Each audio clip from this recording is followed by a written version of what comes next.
So a couple weeks ago, my mom came into town to help me make as many Osttra bags as we possibly could. And I just wanted to show you guys all a little behind the scenes process of our week working, having a little bit of fun, but mostly working our butts off to make all of these bags. So let's start from the beginning.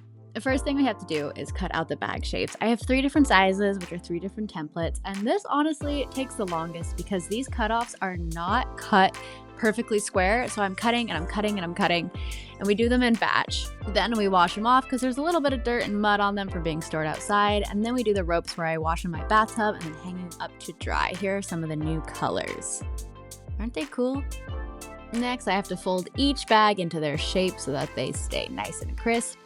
And if you have one of these bags and it gets out of shape, all you need to do is fold it along these lines again and it'll go right back into its proper form. Then we take them into the studio and we align all of the sides and the bottom and we zip tie them together. Then we finish them up with the top with a rubber lining so that everything looks nice and clean and isn't pokey.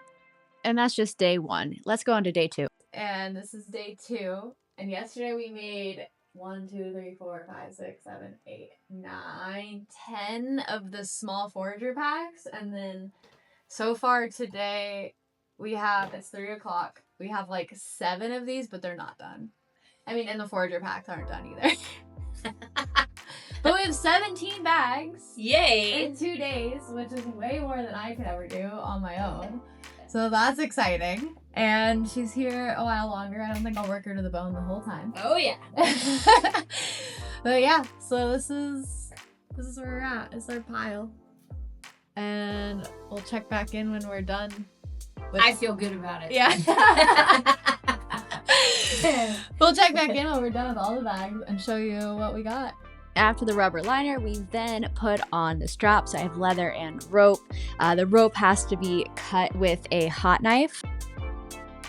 And then they get attached to the bag like so. Okay, it's day 3, like day 2.5, and Mom and I are crushing it. Let me show you what we got so far. We got, I think, 9 little bags and 7 big bags. And we got 1 of each color right now. If there's other colors people want, I will duplicate. But these things take forever, you guys. I hope this video shows how long handmade items can take. Because we did, what? I think 16 in like 2.5 days. 16 bags in 2.5 days.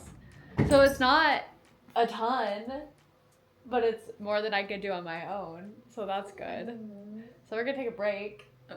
Yep. Yeah, and then, I don't know, we'll do probably the regular market totes later. Let's since do we it. have the foragers and the big ones right now. So we'll do that in a little bit.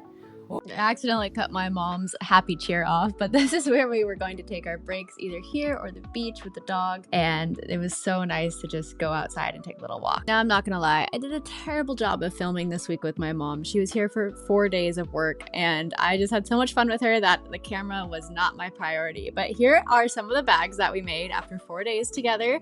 We, I think, ended up making 30 bags, which is incredible. I cannot do that many on my own.